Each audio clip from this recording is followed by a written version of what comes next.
मेरा अफ़साना चैनल पर आप सभी का स्वागत है। मुझे यह उम्मीद नहीं थी कि मेरे अपने मेरे साथ ऐसा करेंगे। मुझे रास्ते से हटाने के लिए इस हद तक भी जा सकते हैं। मुझे यकीन नहीं हो रहा था, अगर एक बार भी मुझसे कह देते तो मैं खुद उनसे सबसे दूर चली जाती। मेरा नाम कोमल है। मैं दुल्हन बनी अपने पति के साथ स्टेज पे बैठी हुई थी। उस वक्त मैं बेहद नर्वस सी। मैं अपनी किस्मत पे विश्वास नहीं कर पा रही थी। शायद इसलिए मैं हद से ज़्यादा बदहवाशी का शिकार थी। दुल्हन बनी स्टेज पे बैठी हुई मुझे लग रहा था कि सामने बैठे बाराती मुझे देखकर शायद मेरी किस्मत पे जलन कर रहे हैं। देखो इस मोटी की किस्मत कैसी जागी है। एक खूबसूरत हैंडसम नौजवान जो कि बहुत अमीर है, उसका नसीब बन चुका है। मुझे लग रहा था कि सामने बैठे सब लोग सिर्फ मेरे बारे में ही बातें कर रहे हैं, या तो मेरे पति को देखकर उसकी किस्मत पे अफसोस कर रहे हैं कि कैसा हैंडसम नौजवान है और उसे इस मोटी लड़की में आखिर नज़र ही किया आया था, या फिर मेरी किस्मत पे हैरान हो रहे थे इतना खूबसूरत पति इस मोटी को कैसे मिल गया। यह सवाल तो मैंने भी खुद से उस समय किया था जब मेरा रिश्ता जीतू से हुआ था। काफ़ी देर तक शीशे में सामने खड़ी मैं अपने पूरे शरीर को देखती रही, जो बिल्कुल बेढंग सा था। मैं इतनी खूबसूरत भी नहीं थी कोई मेरे हुस्न पे फिदा होता। मैं एक आम शक्ल सूरत की लड़की थी और उस पर मेरा मोटापा और बेढप्पन मुझे इस तरह बदसूरत कर चुका था, कोई भी आंख भर के मुझे देखता तक नहीं था। मेरे लिए तो कोई ठीक ठाक घर का भी रिश्ता आ जाता तो मेरी माँ खुशी से मुझे विदा कर देती। उस समय शायद मैं इतनी परेशान ना होती, न कि जितनी बदहवाश होती हूँ, जितनी कि जीतू से शादी होने पे हो रही थी, क्योंकि मैं जानती थी कि मेरे लिए किसी भी शहजादे का रिश्ता नहीं आएगा। लेकिन जब मेरे लिए जीतू का रिश्ता आया तब मेरे होश उड़ गए थे। जीतू अपनी माँ के साथ खुद मुझे देखने आया था। मुझे लग रहा था कि वह लोग मुझे देखते ही उठकर चले जाएंगे, जैसे कि अब तक मेरे आने वाले रिश्ते मुझे देखकर उठकर चले जाते थे। लेकिन इस बार ऐसा नहीं हुआ था। वह लोग मुझे पसंद करके गए थे। सुनने में आया था कि मैं जीतू को बेहद पसंद आई हूँ। मुझे लगा शायद मेरे कानों में कुछ गलत सुना है। मेरी छोटी बहन मुझे यह बता रही थी और खुशी से उसने मेरे मुंह में मिठाई का टुकड़ा डाला था। उसने कहा था, दीदी जीतू तो आप पे फिदा हो गए हैं। यह कहकर उसने खुशी से मुझे गले लगा लिया और मैं हक्का बक्का उसे देख रही थी। यह कैसे मुमकिन था? वह तो एक बहुत ही हैंडसम नौजवान था, ऊपर से दौलतमंद भी। न तो वह गरीब था, न उसमें कोई ऐसी कमी थी कि वह मुझ जैसी लड़की को पसंद करता। ना ही मैं कोई बहुत ज़्यादा दौलतमंद थी कि वह लालच में यह सब करता। इस रिश्ते को लेकर मेरे अंदर कई सवाल उठ रहे थे। क्यों मुझ में पसंद करने लायक कुछ भी नहीं था? मैं खड़ी हुई और आईने के सामने जाकर खुद को गौर से देखने लगी। अपने हाथों से अपने चेहरे के हर नक्शे को छूने लगी। आम से नैन नक्श, आँखों की छोटी छोटी। मेरे चेहरे पर ऐसा कुछ भी तो नहीं था जिस पर जीतू का दिल आता। फिर मैंने अपने शरीर को देखा, जो कि मोटापे की वजह से इधर उधर से फैल गया था, अब बेढंगा सा हो गया था। रंगत भी कोई ज़रूरत से ज़्यादा सफ़ेद नहीं थी। जीतू की जगह कोई मामूली शक्ल सूरत का गरीब लड़का भी मुझे पसंद करता तो शायद मुझे इतना हैरत ना होती। खैर, मेरी शादी भी जल्दी हो गई। अपनी शादी वाले दिन मैं बेहद नर्वस हो रही थी, बदहवास थी। न जाने क्यों मुझे यह सब अपनी खुशनसीबी नहीं लग रही थी। ऐसा लग रहा था जैसे बात कुछ और है। ज़रूर अंदर ही अंदर कुछ ऐसी खिचड़ी पक रही थी जिसको मुझे खबर नहीं थी, क्योंकि मैंने जीतू के चेहरे पे एक पल के लिए भी मुस्कुराहट नहीं देखी थी। खुशी का ऐसा कोई रंग नहीं देखा था जो कि दूल्हे के चेहरे पे होता है। जैसे जैसे वक्त गुजर रहा था मेरा दिल डर के मारे कांप रहा था। हो सकता है कि जीतू के घर वाले ने ज़बरदस्ती मुझसे शादी तय की हो। पता नहीं वो मेरे साथ क्या सलूक करेगा। शायद शब्दों से मुझे बेइज्जत करेगा, मुझे मेरी कमियां दिखाएगा। लेकिन जो कुछ जीतू ने मेरे साथ किया, मेरे वहाँ गुमान में भी नहीं था कि मर्द का यह भी रूप हो सकता है। शादी का फंक्शन ख़त्म हुआ और मैं विदा होकर बड़ी सी गाड़ी में बैठकर जीतू के बंगले में आ गई। बहुत ही बड़ा और ख़ूबसूरत कमरा था जहाँ मुझे लाकर बिठाया गया था। वैसे तो मेरी सास और ननद सभी मुझसे चाहत से दिख रही थी, कुछ देर में वो कमरे से बाहर चली गई। जैसे जैसे वक्त गुजर रहा था मेरा दिल न जाने क्यों डर के मारे कांप रहा था। मुझे कभी भी अपनी अच्छी किस्मत पे यकीन नहीं आ सकता था, क्योंकि मेरे साथ जब भी कुछ अच्छा होता था तो बस कुछ पल की खुशी मुझे देता था। उसके बाद हमेशा वह खुशी गम में बदलते देखी है। बचपन से आज तक मेरे साथ ऐसा ही होता आया था।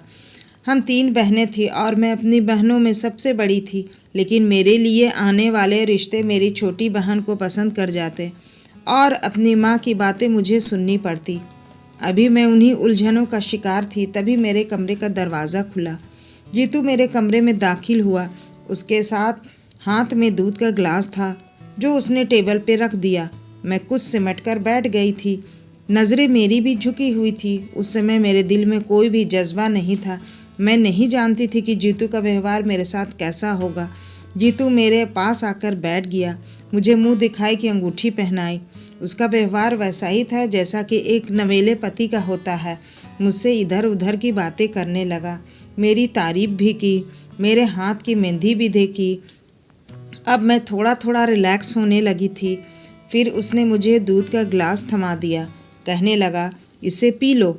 मुझे भूख तो नहीं लगी थी, लेकिन मैंने इनकार नहीं किया और दूध का गिलास पीकर साइड टेबल पर रख दिया।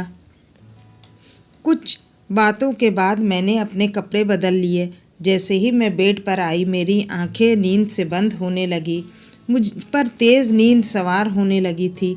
जीतू अभी मुझसे बातें ही कर रहा था, लेकिन मैं नींद के आगोश में आने लगी थी। कुछ ही देर में मैं गहरी नींद में सो चुकी थी। सुबह जब मेरी आंख खुली तो वॉशरूम से पानी गिरने की आवाज़ आ रही थी। मैं फ़ौरन से उठकर बैठ गई। मेरा सिर अभी चकरा रहा था। मैंने सामने घड़ी की तरफ देखा तो 9 बज रहे थे। मेरी आंखों में अभी तक नींद का असर था। रात में मैं नींद में थी, लेकिन इतना जान चुकी थी कि जीतू मुझसे अपना हर हक वसूल कर चुका है। इस बात का थोड़ा सा दुख तो हुआ कि जीतू ने सोते हुए मेरे साथ सुहाग रात मना ली थी।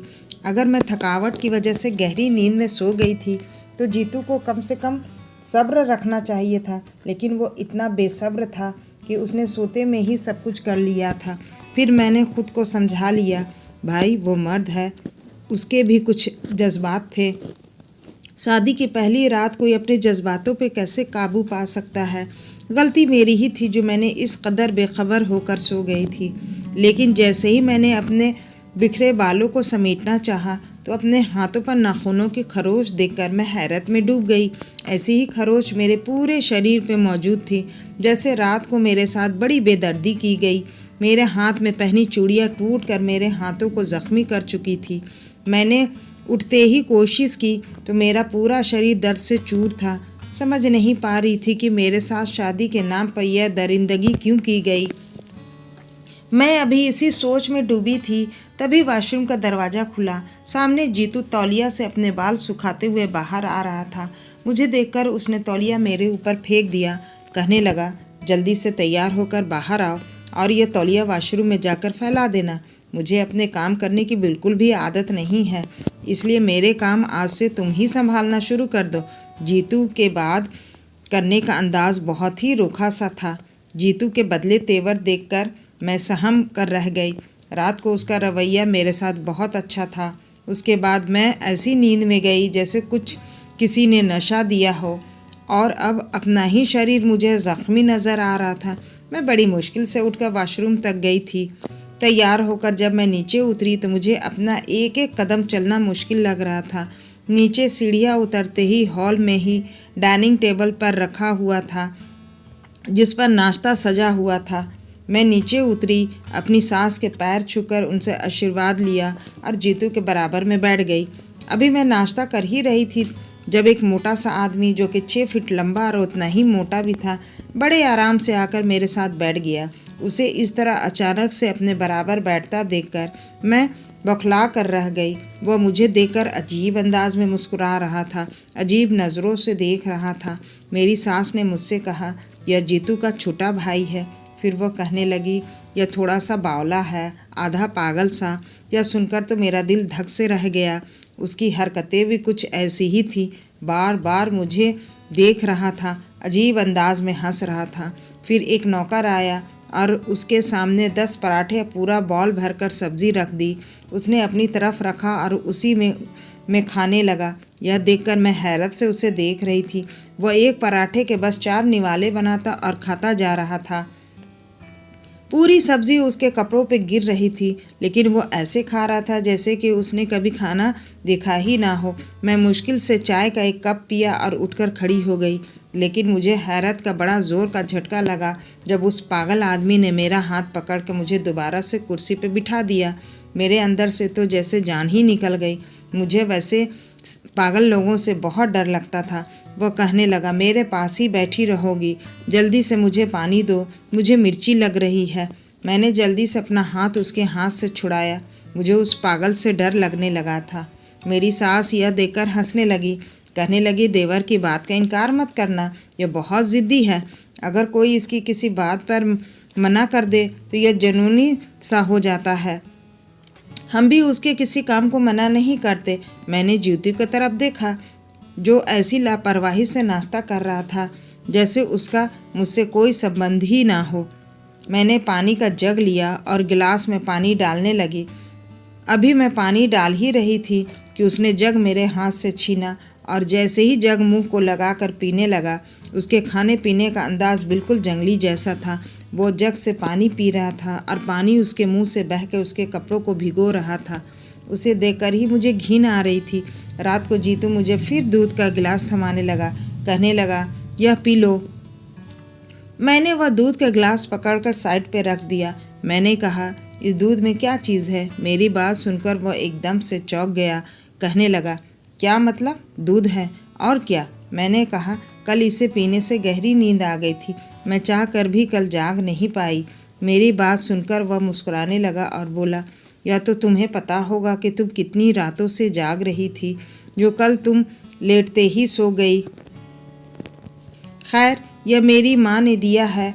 वह कहती है, अगर औरत दूध पीकर सोए तो बच्चा खूबसूरत पैदा होता है और उन्हें अपना पोता या पोती बहुत ही खूबसूरत चाहिए। यह कहकर जीतू ने दूध का गिलास साइड टेबल से उठाया और मेरे होंठों को लगा दिया। ना चाहते हुए भी मुझे वह पीना पड़ा, लेकिन जैसे ही मैंने दूध पिया मुझे फिर से नींद आने लगी। कुछ ही देर बाद मैं नींद में जा चुकी थी। सुबह मेरा फिर से वैसा ही हालत ख़राब था जैसा कि शादी की पहली रात हुआ था। मैं अपने अंदर बहुत ज़्यादा कमज़ोरी महसूस कर रही थी। मेरे गर्दन पे दांतों के निशान थे। उस समय मेरे कमरे में कोई भी नहीं था। तैयार होकर जब मैं बाहर आई तो हॉल में मेरा देवर, मेरी सास, मेरी ननद नाश्ता कर रहे थे। जीतू कहीं भी नज़र नहीं आ रहा था। अपने देवर को देखकर तो मेरा दिल ही नहीं चाहा कि मैं टेबल पर बैठ के नाश्ता भी करूं। लेकिन मेरा देवर मुझे देखकर मुस्कुराने लगा। मेरी सास कहने लगी, आओ बैठो, नाश्ता करो। मैं अपनी नंद के बराबर में बैठ गई। मेरा देवर लगातार मुझे ही देख रहा था और रोटी पर रोटी अपने अंदर उतार रहा था। मेरी सास और ननद नाश्ता कर चुकी थी, इसलिए उठकर चली गई। मजबूरन मैं अकेली ही टेबल पे बैठी थी जब देवर ने एक ऐसी बात मुझसे कही कि मैं दंग रह गई। ऐसी बात कोई भी आदमी नहीं कर सकता। यह बात तो बस पति ही जानता है या फिर वह लड़की, कोई तीसरा आदमी नहीं जान सकता। पर मेरा देवर कैसे जानता था? अब वह मुझे देखकर हंस भी रहा था। मेरी हालत अजीब सी होने लगी थी। मैंने सब कुछ वही छोड़ा और अपने कमरे में आके बैठ गई। यह सोचने लगी कि आज रात मुझे जीतू नशे वाला दूध क्यों पिलाता है। मैं उसकी पत्नी थी और वह मुझ पर पूरा हक रखता था। वह मेरे होशो हवास में भी मेरे साथ संबंध बना सकता था। फिर मुझे नशे में रखने का क्या मकसद था? और फिर मेरे देवर का ऐसी बात का कह देना जो सिर्फ पति पत्नी के बीच होती है, वो बात देवर तक कैसे पहुंची थी? और वो भी ऐसा आदमी जो कि आधा पागल था। मेरा सर बुरी तरह से चक्कर खाने लगा। मैं नहीं जानती थी कि मेरे साथ क्या हो रहा है। मुझे कुछ ठीक नहीं लग रहा था। रात को जब जीतू ने मुझे दूध का गिलास दिया तो मैंने आज साफ मना कर दिया। मैंने कहा, आज मैं हरगिज़ यह दूध नहीं पीऊँगी, इसमें यकीनन नशे की चीज़ है। उसने गिलास मेरे मुंह को लगाया तो मैं पीछे हट गई और हाथ से गिलास पीछे कर दिया। मैंने कहा, नहीं जीतू, आज मैं किसी भी कीमत पर यह दूध नहीं पीऊँगी। मेरा यह कहना था कि जीतू गुस्से से बिखर सा गया। कहने लगा, क्यों नहीं पियोगी? देखो मैं बहुत ही जुनूनी टाइप का इंसान हूँ और तुम बिना नशे के मेरा जुनून सह नहीं सकती। तुमसे शादी करने का मेरा मकसद भी यही था। मैं जानता था कि कोई भी नाजुक शरीर की लड़की मेरी इच्छाओं को पूरा नहीं कर सकती, इसलिए मैंने तुमसे शादी की है। इसलिए चुपचाप से जो मैं कहता हूँ उस पर इनकार मत करो और चुपचाप यह दूध पियो। मैं यह तुम्हें बता रहा हूँ कि हाँ, इसमें नशा मिला हुआ है। मैं जानबूझकर तुम्हें बेहोश करके तुम्हारे साथ संबंध बनाता हूँ ताकि तुम मेरे जुनून को सह सको। उसने दूध का गिलास मेरे मुंह पर लगाकर मुझे पिला दिया। मैंने कई बार कोशिश की मैं दूध का गिलास ना पीऊँ, लेकिन उसने मेरी एक ना चलने दी। 1 महीना गुजर गया और मैं 1 महीने के अंदर बहुत ज़्यादा कमज़ोर हो गई थी। यहाँ तक कि मेरा वज़न 30 किलो कम हो चुका था। अब मैं कहीं से भी मोटी नहीं लगती थी, लेकिन एकदम से मेरा वज़न कम होने की वजह से मेरी रंगत काली और पीली सी होने लगी, क्योंकि हर रात मैं एक जानवरों जैसा व्यवहार खुद पे बर्दाश्त करती थी। अब तो खाते पीते समय भी मेरे हाथ कांपने लगते थे। हालांकि इस घर में हर काम के लिए नौकर थे, मुझे कुछ भी करना नहीं पड़ता था। मुझे लगता था जैसे मेरा शरीर कमज़ोर होता जा रहा है। मेरी आंखों के आसपास काले गहरे गड्ढे से पड़ने लगे। सीढ़ियाँ चढ़ने पर ही मेरी सांस फूलने लगती थी। धीरे धीरे भूख बिल्कुल मरती जा रही थी। दोपहर के वक्त मेरी तबीयत कुछ ज़्यादा ही ख़राब थी और मेरी सास अपने रूटीन चेकअप के लिए जा रही थी, तो मैंने कहा मुझे भी अपने साथ डॉक्टर के पास ले चलिए। वह मुझे अपने साथ ले गई। डॉक्टर ने मुझे कुछ ताकत की दवाइयाँ दी और मेरे कुछ ब्लड टेस्ट लिए। उसके बाद आराम करने को बोल दिया। मेरी सास और ननद आम रिवाज टाइप की नहीं थी कि मुझ पर रोक टोक करती, काम की जिम्मेदारियां डालती, बल्कि उन्हें तो इस बात से भी मतलब नहीं था कि उनके इतने हैंडसम बेटे ने एक मोटी और आम सी शक्ल सूरत की लड़की से शादी क्यों की थी। एक बार मेरी सास ने बातों बातों में मुझसे कहा था, जीतू ने तुम्हें पसंद कर लिया और हमें जीतू की पसंद पे कोई एतराज़ नहीं था। उसकी ज़िंदगी है, उसने अपनी मर्ज़ी से गुजारनी है, इसलिए हमने बिना किसी रोक टोक के उसकी और तुम्हारी शादी करवा दी। खैर, यह गुत्थी मेरे लिए अब तक उलझी हुई थी कि जीतू ने मुझसे शादी क्यों की थी। वापसी पर मेरी सास कहने लगी, मुझे शॉपिंग मॉल से कुछ शॉपिंग करनी है, लेकिन मेरी हिम्मत नहीं थी कि मैं शॉपिंग मॉल में घूमूं। मैं गाड़ी में ही बैठी हुई थी, यूं ही समय गुजारने के लिए सामने बने रेस्टोरेंट को देखने लगी। कुछ लोग रेस्टोरेंट से खाना खाने जा रहे थे और कुछ वहां से निकल रहे थे कि तभी अचानक मेरी नज़र जीतू पे पड़ी और जिस लड़की को मैंने जीतू के साथ देखा उसे देखकर तो मैं अपने होशो हवास खो बैठी थी। वह दोनों गाड़ी से उतरे और रेस्टोरेंट के अंदर चले गए। मेरी गाड़ी दूसरे मेन रोड पर लगी थी और मॉल के सामने खड़ी थी। मेरी सास मॉल के अंदर जा चुकी थी। मैं गाड़ी के नीचे उतरी, रोड क्रॉस किया और उस रेस्टोरेंट में चली गई जहाँ पर जीतू और वह लड़की गए थे। जहाँ वह बैठे थे दोनों मेरी तरफ से पीठ की। मैं खामोशी से पिछले सीट पे बैठ गई और ऐसे बैठी कि मेरी पीठ ही उनकी तरफ थी। जो बातें मैंने उनके मुंह से सुनी, यह सुनकर मेरा दिमाग चकरा गया। मुझे लगा कि शायद किसी ने मुझे गर्म खौलते तेल में फेंक दिया हो। अब मुझे मेरे हर सवाल का जवाब मिल गया था। जीतू ने मुझसे शादी क्यों की थी, क्या मकसद था उसका, यह मैं जान चुकी थी। यह सच मेरे लिए इस कदर तकलीफ़ देने वाला था कि मेरी आंखों से खुद ब खुद आंसू बह रहे थे। मैं खामोशी से उठकर रेस्टोरेंट से बाहर आ गई। रोड पर जहाँ मेरी सास की गाड़ी खड़ी थी, ड्राइवर और मेरी सास गाड़ी के पास खड़े दाएं बाएं मुझे ही ढूंढ रहे थे। मैंने रोड क्रॉस किया और गाड़ी में आकर बैठ गई। अब भी मेरे आंखों से आंसू बह रहे थे। मैं घर वापस आ गई, किसी से भी कोई बात ना की और कमरे में आकर बैठ गई। रात को जब जीतू मेरे कमरे में आया, उसने मुझे दूध का गिलास दिया तो मैंने उसके हाथ से पकड़ लिया। फिर मैंने कहा, मैं अपनी कुछ मेडिसिन बाहर भूल गई हूँ, हॉल में ही होगी, मुझे वो ला के दे दो, मैं दूध के साथ ही खा लूँगी। इस 1 महीने में मैं चुपचाप उसकी हर बात मान रही थी, इसलिए अब उसे लगा कि शायद वह दूध पी लूँगी। जैसे ही जीतू कमरे से बाहर गया, मैं बेड से खड़ी हुई और दूध की खिड़की से बाहर गिरा दिया। मैंने कमरे की खिड़की बाहर गड्ढे में खुलती थी, पौधों के बीच मैंने वह दूध गिराया और अपने पास के एक मिल्क पैक निकालकर ग्लास में डाल लिया। मुझे यह जानना था कि जीतू रात को मुझे नशे का दूध पिलाकर मेरे साथ क्या करता है। जब जीतू कमरे में आया तो मैंने उसे मुस्कुराकर देखा। उसने मेरी मेडिसिन मुझे दे दी और कहने लगा, तुम्हें क्या हुआ है जो तुम ये दवा खा रही हो? मैंने कहा, मैं आज डॉक्टर के पास गई थी, मुझे अपने अंदर बहुत वीकनेस फील हो रही थी, इसलिए डॉक्टर ने मुझे मेडिसिन दी थी। उसने लापरवाही से कंधे उचका दिया, कहने लगा, ठीक है खाओ मेडिसिन। मैंने अपनी मेडिसिन दूध के साथ ली है और उसके बाद बेड पे लेट गई और ऐसा दिखावा करने लगी जैसे मैं नींद के नशे में जा चुकी हूँ। कुछ देर बाद जीतू कमरे से बाहर जा चुका था। मुझे वह बातें याद आने लगी जो रेस्टोरेंट में मैंने जीतू और उस लड़की के मुंह से सुनी थी। वह लड़की कोई और नहीं बल्कि मेरी ही छोटी बहन थी। अपनी छोटी बहन को ही मैंने गाड़ी से उतर के रेस्टोरेंट में जाते हुए देखा था। मुझे अपनी आंखों पे यकीन नहीं हो रहा था कि मेरी छोटी बहन जीतू के साथ इसलिए मैं गाड़ी से उतर के रेस्टोरेंट में चली गई थी और उनके बिल्कुल पीछे वाली टेबल पर पीट करके बैठ गई। जीतू मेरी बहन से कह रहा था कि वह यह ड्रामा है, अब और ज़्यादा नहीं कर सकता। मेरी बहन कहने लगी, देखो जो काम तुम मेरी बहन के साथ कर रहे हो उस हिसाब से वो बस कुछ ही महीने ज़िंदा रह सकती है, उससे ज़्यादा नहीं, फिर हमारा रास्ता साफ हो जाएगा। वह कहने लगा, मुझे तुम्हारी मोटी और उस भारी भरकम बहन को देखकर घिन आती है। मुझे जैसा खूबसूरत हैंडसम नौजवान किस तरह ऐसी बदसूरत लड़की को बर्दाश्त करता है यह तो मैं ही जानता हूँ। तुम खुद को देखो, तुम कितनी खूबसूरत और हसीन हो, और अपनी बहन को देखो जो तुम्हारे पैर के नाखूनों के बराबर भी नहीं है। बस मेरी मजबूरी यह है कि तुम्हें पाने के लिए मुझे उसे अपनाना पड़ा। यह मेरी तुमसे मोहब्बत की हद है।